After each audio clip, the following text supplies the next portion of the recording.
Alors bonsoir mesdames et messieurs et bienvenue à votre TVC Nouvelles du 10 septembre 2020. En manchette ce soir, les CUPR viennent en aide aux petites entreprises locales.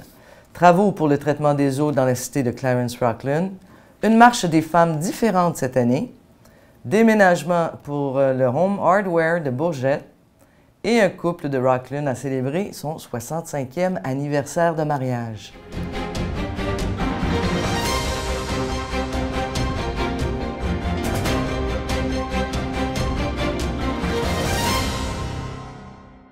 Alors, les Comtés unis de Prescott Russell veulent venir en aide aux petites entreprises locales qui essaient de renforcer leur présence en ligne en raison de la pandémie. C'est pour cette raison que les Comtés unis ont créé un nouveau programme de développement régional.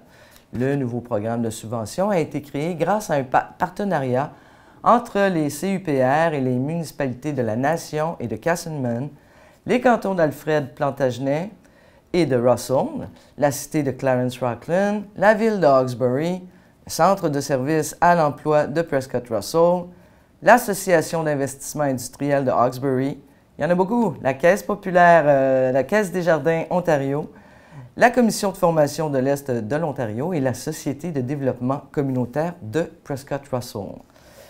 Et Carole Lavigne, la directrice du développement économique et du tourisme des CUPR, explique que ce partenariat régional, qui a réussi à accumuler 66 000 $, a été mis sur pied parce que, à cause des difficultés que connaissent les PME depuis le début de la pandémie, ils sont bien réels.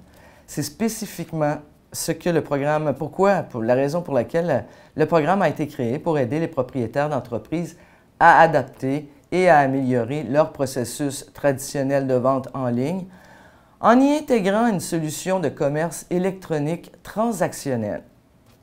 Le nouveau programme a également été développé dans le cadre du plan régional de réponse et de relance économique pour faire face justement à l'impact économique de la pandémie dans Prescott Russell. Les propriétaires d'entreprises peuvent demander jusqu'à 1 000 $ de subvention pour les aider à développer et à améliorer leur capacité à offrir des services et des ventes. Et les lignes directrices du programme de subvention et les formulaires de demande sont disponibles sur les sites web des CUPR et de leurs partenaires. Toutes les demandes seront examinées et évaluées selon le principe du premier arrivé, premier servi, jusqu'à la distribution de la totalité des 66 000 $ de fonds. Le programme de subvention permettra aussi d'offrir aux petites et moyennes entreprises locales des conseils supplémentaires sur les possibilités de formation ou de financement dans le domaine du commerce électronique. Et le Centre d'entrepreneurship de Prescott et Russell relance une fois de plus cette année le programme d'aide financière Entreprises en démarrage. Entreprise en démarrage plus, qui est destiné aux PME de Prescott et Russell. Ce programme offre des subventions de la formation et du mentorat aux entrepreneurs désirant démarrer, croître ou encore acheter une PME. Le programme débute en octobre, le mois prochain, et les intéressés peuvent déjà faire une demande. Les entrepreneurs pourront participer à des séminaires virtuels portant sur des sujets qui touchent les PME. Le CEPR travaille en partenariat avec des coachs d'affaires pour offrir justement des séminaires où les entrepreneurs pourront accéder à des conseils et des outils judicieux sur divers volets entrepreneuriaux. En raison de la COVID-19, le programme sera livré différemment qu'auparavant. Ça va être différent cette année. Tout d'abord, les fonds ont été redistribués pour soutenir un plus grand nombre d'entreprises et ainsi être en mesure d'offrir des subventions pouvant atteindre 2 500 $ par entreprise, bonne nouvelle, pour un maximum de 13 récipiendaires. Cette aide financière sous forme d'octroi non remboursable sera offerte autant aux entreprises existantes qu'aux nouvelles entreprises. Le programme offrira un appui financier pour l'achat d'équipements, la mise en œuvre d'un site Internet ou toute autre dépense reliée aux coûts associés au lancement ou expansion d'une entreprise. Eh bien, on va faire un petit tour des cas de la COVID-19 dans la région. Une nouvelle très rapide, mais on va regarder combien il y en a dans la région. Alors, les cas actifs Dans Alfred et Plantagenet, il y en a 45. Dans Castleman, il y en a 5. Dans Champlain, il y en a 5. À Clarence-Rockland, 35, dont 8 qui sont contagieux. Et puis Hawkesbury, 15. Hawkesbury-Est, 5. Alors, les premiers ministres du Québec et de l'Ontario se sont rencontrés cette semaine pendant 2 jours près de Toronto pour obtenir de Justin Trudeau une hausse substantielle et récurrente des paiements de transfert en santé. François Legault estime de son côté que la situation, ça ne peut plus durer. Selon lui, sa province assume 80 % de la facture des soins de santé. Ottawa, elle, n'en assumerait que 20 %. Donc, Doug Ford et François Legault désirent maintenant créer un front commun interprovincial pour influencer les décisions financières qui sont prises à Ottawa quand il y a un impact direct sur les provinces. Donc, les 24 et 25 septembre prochains, tous les premiers ministres des provinces vont se rencontrer à Québec et c'est François Legault qui présidera ces 2 jours de réunion. Pour l'ensemble des provinces canadiennes, la santé coûte 200 millions de dollars milliards de dollars par année, alors que le gouvernement fédéral n'assume que 42 milliards de dollars, soit environ 21 %.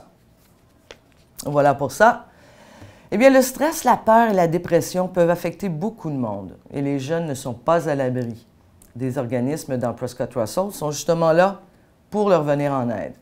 J'ai reçu Michel Laviolette et Geneviève Arthurie à l'émission à la table ronde du 9 septembre et ils sont venus parler de ce mal qui est plus présent encore en ces temps de pandémie.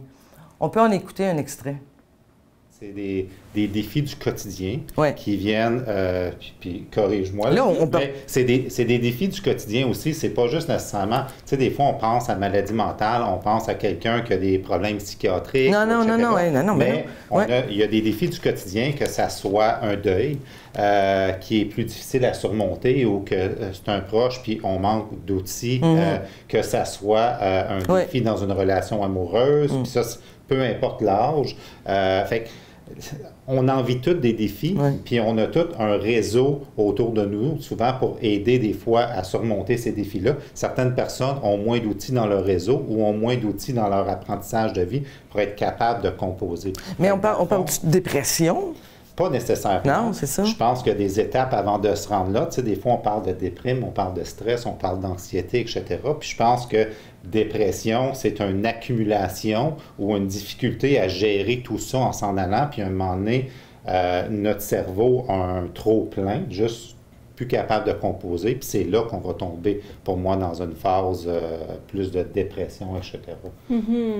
C'est sûr que si on parle de le cerveau, comme tu mentionnais, à un certain moment donné, au niveau des neurotransmetteurs puis du jus dans notre cerveau, il y a un débalancement qui va se produire avec un effet peut-être soit un événement très troublant ou une accumulation de petits. Qui finit à apparaître un gros. Donc, éventuellement, ce débalancement-là neurobiologique, c'est là qu'on va tomber dans peut-être ce qu'on appelle plus la dépression diagnostiquée ou une anxiété qui est diagnostiquée, qui a besoin de peut-être un appui au niveau de médicaments ou un appui pharmacologique pour rebalancer justement nos neurotransmetteurs. Mais comme Michel dit, il y a c'est comme une gradation au niveau de la santé mentale. De la santé mentale vers la maladie mentale, c'est tout un continuum. Qu'est-ce qu'il nous faut pour se rendre à la maladie mentale? C'est là où mes neurones, ils comprennent pas. Oui, bien c'est ça. Je pense que c'est... Dépression, maladie mentale? Bien, la dépression majeure, c'est une maladie. OK. Oui, c'est une maladie, oui. C'est ça. Donc maladie mentale. C'est ça. Parce que les gens pensent maladie mentale, il est fou, il elle est folle. C'est ça. C'est pas ça. Il faut démystifier ça, là. Fait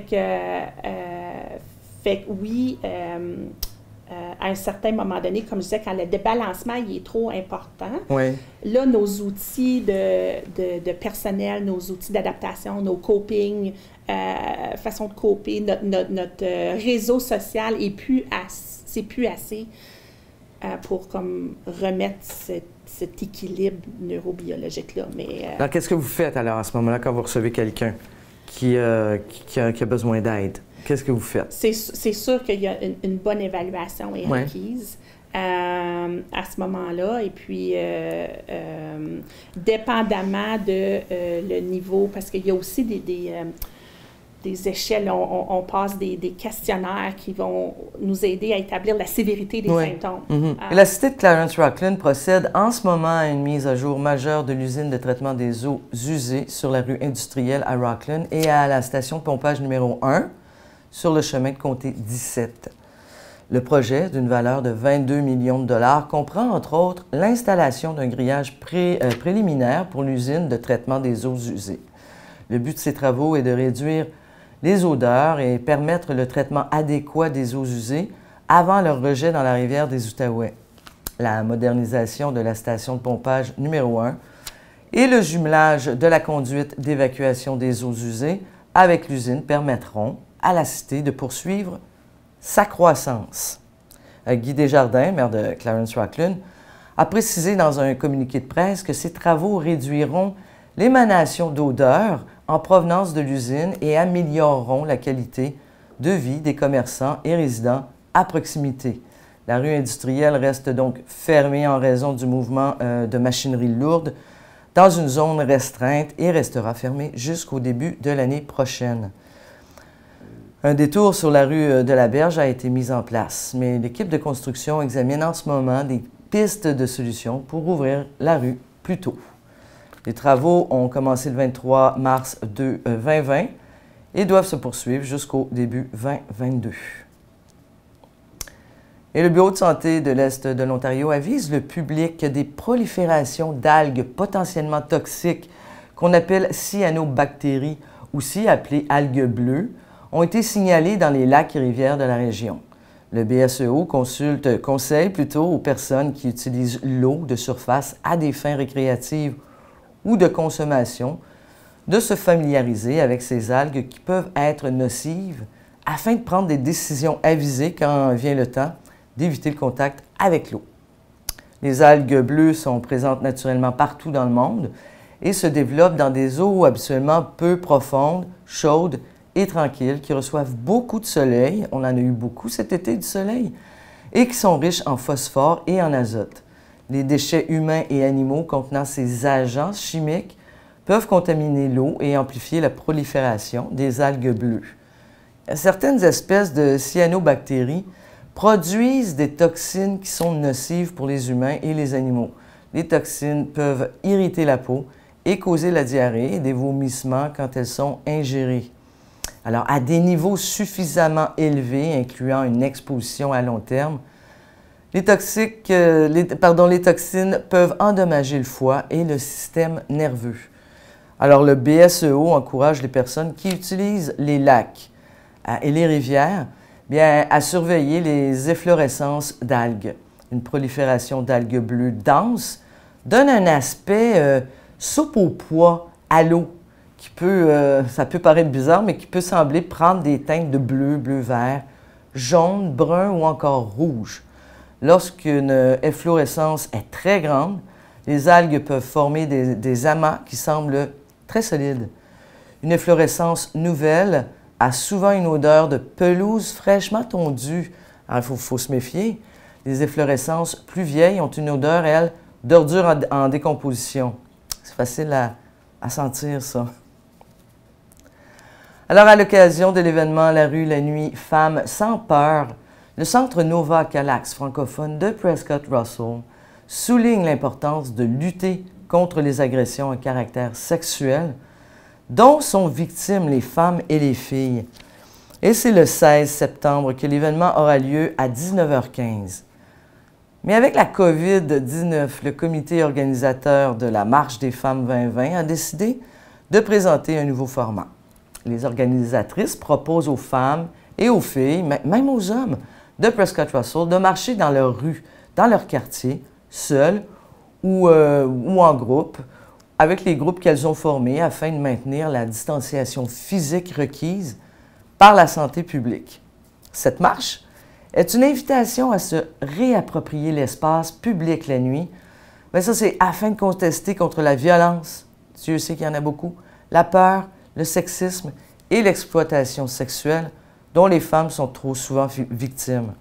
Particulièrement en cette année de pandémie, la violence faite aux femmes et aux filles prend quotidiennement différentes formes et est souvent minimisée ou passée sous silence. Pourtant, les agressions sexuelles, le harcèlement de rue, l'exploitation sexuelle, la violence conjugale, dis-je bien, le sexisme ordinaire ou encore le féminicide sont une réalité partout au Canada. Chaque individu a donc un rôle à jouer pour mettre fin à la violence faite aux femmes, par exemple, en intervenant lorsqu'on est témoin de harcèlement de rue ou en croyant et en soutenant la survivante. Au Canada, une femme sur 3 subira une agression sexuelle à l'âge adulte. Pourtant, la majorité des agressions sexuelles n'est pas déclarée à la police et on estime donc que 0,3 % des agresseurs sont tenus responsables seulement. On écoute un extrait. Alors, je suis Madame Taillon du Centre Novac à l'Axe francophone de Prescott Russell, responsable administrative et communication. Merci d'avoir accepté de nous parler de la marche des femmes. Bien, merci à toi, Annie. Ça a lieu quand, Madame Taillon? C'est le 16 septembre. Le 16 septembre. Et puis, ça devrait débuter par une vidéo, Facebook vidéo live, vers les 17 h. Ma directrice va annoncer la marche qui devrait débuter vers 17 h 15. Ensuite... Et la marche a tout le temps lieu à Castlemaine, naturellement? Habituellement, elle est à différentes places à chaque année. L'année passée, on était à Wendover. Les années avant, on est allé à Rockland, on est allé à Alfred, on est allé à Hawkesbury, on est allé à Castlemaine. Mais cette année, ça va être différent à cause de la COVID. Alors, comment ça va se passer exactement? Bon, premièrement, ça a lieu le 16 septembre. Oui, c'est ça. Ça va se passer complètement différemment. Expliquez-nous comment ça va se passer. C'est assez spécial. J'en ai parlé, mais... C'est très spécial. C'est ça. On demande aux femmes de Prescott Russell de sortir vers 17 h 15 pour marcher. On leur demande de porter quelque chose d'orange. S'ils veulent faire leur pancarte, ils peuvent faire leur pancarte avec non à la violence ou autre, je ne sais pas comment je dirais ça, là, mais d'autres slogans. Ouais. En bon canadien, français, franco. Puis, c'est ça, chaque personne, chaque femme dans chaque village peut faire son petit groupe tout en gardant distance ou bien marcher toute seule, tout à la même heure. Fait que ce serait le fun de voir ça. Ce serait le fun de voir ça avec un avion, là, que tout le monde à quelque part marche puis qu'on soit solidaire entre femmes. C'est vrai, oui. Parce qu'en ces temps de pandémie-là, il y a toutes sortes de violences. Hein? Oui, il y a toutes sortes de violences, puis c'est encore plus difficile pour les femmes de dénoncer parce que souvent l'agresseur vit avec eux autres. Oui. Et comme les gens sont beaucoup à la maison en ce moment. Et justement. C'est qu'on demande. C'est sûr que c'est pas facile d'avoir accès à un téléphone puis être toute seule pour parler. Mais la marche des femmes, c'est pour revendiquer les droits d'être en sécurité un peu dans nos rues, parce que tu sais comme moi que si on sort le soir, c'est plus facile de se faire attaquer parce qu'il fait plus noir. Fait que les femmes ne se sentent pas en sécurité. Fait que c'est la raison pour laquelle on marche et qu'on voudrait que ça change. On voudrait se sentir en sécurité un peu partout, qu'on soit capable d'être libre un peu. Comment allez-vous savoir qu'il y a eu beaucoup de femmes qui ont participé et d'hommes, naturellement, parce que d'habitude, c'est les hommes qui marchent avec des talons hauts, hein? Les hommes qui marchent à talons hauts, ça, c'est une autre activité qui se passe au printemps. Ah, OK. Excusez-moi, c'est une autre activité. C'est pas la même marche. C'est vrai. Bon, il y en a tellement. Il y en a deux quand même, hein? Deux importantes, oui, c'est vrai. Dites-moi, c'est la combienième édition? C'est la 13e édition. 13e. 13e édition. Comment allez-vous savoir qu'il y a beaucoup de femmes et d'hommes, comme je disais, qui vont marcher ou qui ont marché? On demande aux femmes de s'enregistrer sur le site web www.centrenova.ca. D'accord. Plusieurs se sont déjà inscrits sur Facebook, mais si bien inscrits partout, de s'inscrire sur le site web du centre parce qu'il va y avoir des prix de présence après. D'accord. Fait que si les gens peuvent s'inscrire, présentement, on en a à peu près 25 d'inscrits. Okay. J'espère que d'ici le 16, qu'on va tripler ça. Ce serait bien le fun de tripler, puis le même plus, ce serait le fun. 16, oui. Tout à l'heure, je me suis peut-être trompée, j'ai dit le 13, mais c'est le 16. Mais c'est le 16. Il faut s'inscrire avant le 13 septembre, c'est ça? C'est bien ça. OK, parfait. Yes. Bien, écoutez, moi, je vous souhaite plein de bonnes choses, qu'il y ait beaucoup, beaucoup de femmes qui s'inscrivent et d'hommes. Et puis, je vous dis merci beaucoup pour cette entrevue, madame. Bien, merci beaucoup. À la prochaine. Au revoir. Eh bien, le Home Hardware de Bourgette connaîtra bientôt un changement. Il est situé en plein cœur du village de Bourgette, mais il va déménager l'année prochaine dans un plus grand édifice. Marc Boucher, le propriétaire, nous parle justement de cette expansion. Alors, on est avec le propriétaire, M. Boucher, le propriétaire du Home Hardware à Bourgette. Monsieur Boucher, vous êtes au centre du village, mais bientôt, vous allez déménager dans une nouvelle propriété beaucoup plus grande. Sur quelle rue? Sur Laval Street, au 2075. Au 2075 Laval Street. Pourquoi vous avez décidé de déménager? Un manque de place, du potentiel, la clientèle grandit. Je veux rentrer des nouvelles lignes, des nouveaux produits, plus d'inventaire. Donc, c'est nécessaire d'avoir plus grand. Combien de pieds carrés à la nouvelle bâtisse? La bâtisse totale va avoir 9600 pieds carrés. Puis, plus grand terrain, plus de stationnement aussi. Il va au détail 5600 pieds carrés de détail, comparativement à 4300 ici. Oui, c'est beaucoup plus petit ici. Oui. Malgré que vous quittiez le centre du village, ça n'aura aucun effet, j'imagine, parce que vous êtes bien placé quand même. Là. Oui, plus de passants sur la Russell Road qu'ils appellent que sur Champlain Street aussi. Okay. Puis, allez-vous embaucher plus de personnes? Évidemment, c'est un peu... Oui, c'est un peu l'inconnu quand même, là, mais définitivement, plus de volume, plus d'achats, plus de ventes, donc oui, probablement plus d'employés aussi. Et on parle d'un investissement de combien, M. Boucher? Environ, avec la bâtisse, puis les nouvelles inventaires, aux alentours de 2 millions. OK, très intéressant. Merci beaucoup, M. Boucher. Merci. Oh, attendez! Oui. Vous ouvrez quand? On aimerait début de l'année 2021. Parfait. Merci beaucoup. Merci, bonjour. Un couple de Rockland a fêté son 65e anniversaire de mariage le 2 septembre dernier. Léo et Audrey Proux ont eu 4 enfants et 5 petits-enfants. Je suis allé les rencontrer pour connaître le secret de cette belle histoire d'amour. On en écoute un extrait. Alors, je suis chez Léo et Audrey Proux à Rockland.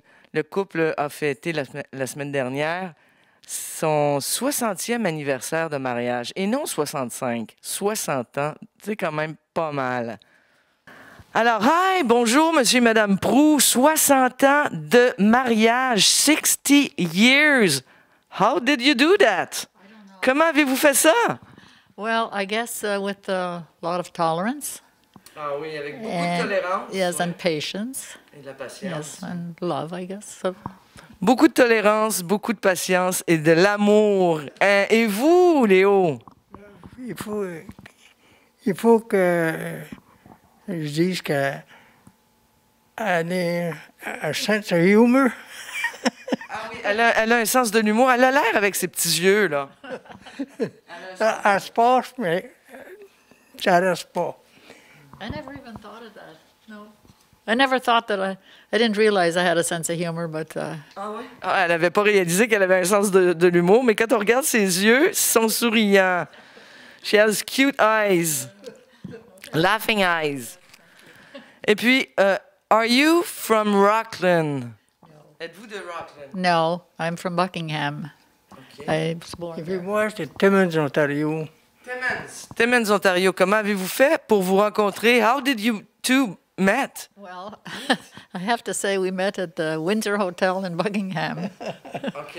Yeah. Ils se sont rencontrés à l'hôtel Windsor de Buckingham. Ça a été le coup de foudre? Je n'ai pas compris. Ça a été le coup de foudre quand vous vous êtes vus?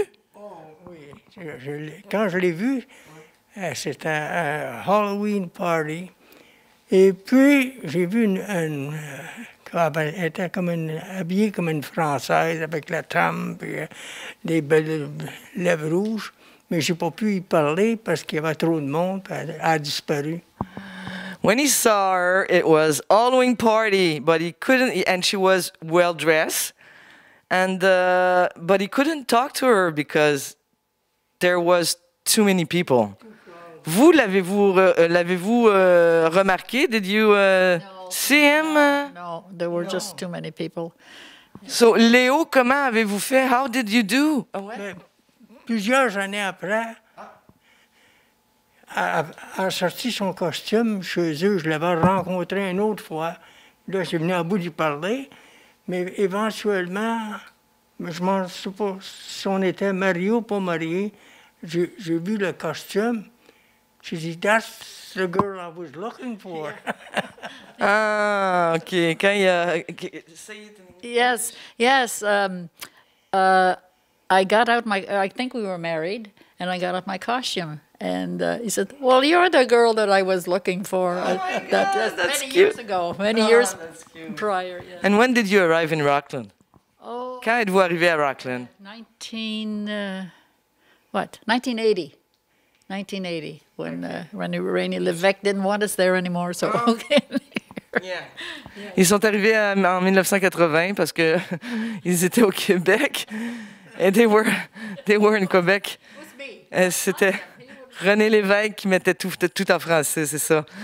Et puis, vous avez eu des enfants, you had children. At the time, we were living in Saint Bruno. Oui. We weren't living around here. Yeah, so, okay. Yeah. Dans le temps, ils habitaient à Saint-Bruno. C'est un beau coin près de Montréal, sur la rive sud. And what did you do all year long? What do you mean? Qu'est-ce que vous avez fait pendant toutes ces années? Vous avez travaillé tous les deux? You work, both of you? Well, I did work off and on, yes. But I had 4 children, so I was quite busy. Ouais. And, Moi, je travaillais pour le gouvernement, fait que je vais promener pas mal dans tout le Canada. Puis pour Audrey, elle restait à la maison avec les enfants, mais de temps en temps, elle venait avec moi. C'est comme on était un bout de temps. Newfoundland. Comment? I could say you were in. We were in Newfoundland. Newfoundland and. Ils ont vécu un peu partout quand même.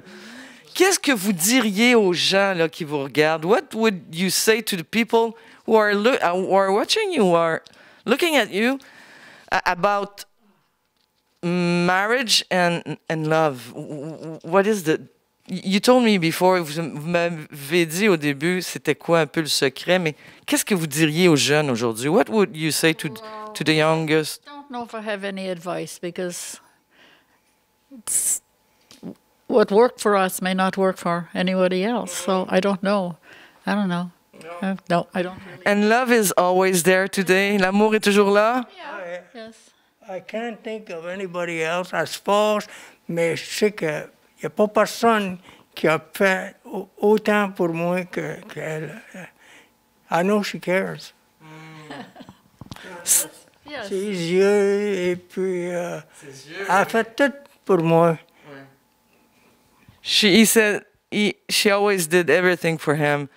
That's a woman, eh? C'est ça, les femmes. Eh bien, ouais, avec des petits-enfants aussi. Yes. Et puis, ben, moi et tout le monde, je suis sûr, on vous souhaite beaucoup d'amour, plenty of love for the rest of your life. Plein d'amour pour le restant de votre vie. Merci beaucoup. Thank you. Merci. Ça, c'était vraiment une belle histoire. C'est une belle histoire d'amour qui dure longtemps.